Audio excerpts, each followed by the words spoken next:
एकदंत संकट चतुर्थी व्रत कथा। प्राचीन काल की बात है। एक गांव में एक वृद्धा महिला रहती थी।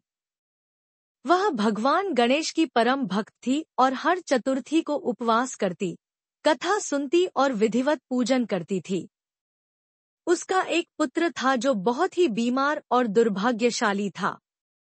वृद्धा माँ अपने पुत्र की स्थिति से अत्यंत दुखी थी, परंतु फिर भी उसने भगवान गणेश की पूजा करना नहीं छोड़ा। एक दिन ज्येष्ठ माह की कृष्ण पक्ष की चतुर्थी आई। यह दिन एकदंत संकट चतुर्थी कहलाता है।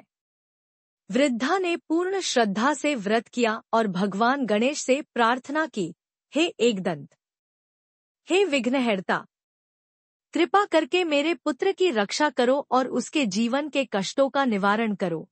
उस रात्रि वृद्धा को स्वप्न में भगवान गणेश के दर्शन हुए।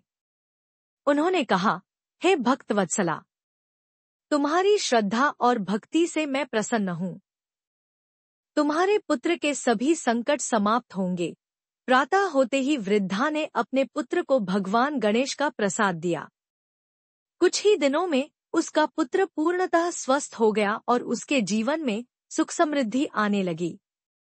उस दिन से गांव के अन्य लोग भी इस व्रत को करने लगे और उनकी भी बाधाएं दूर होने लगी।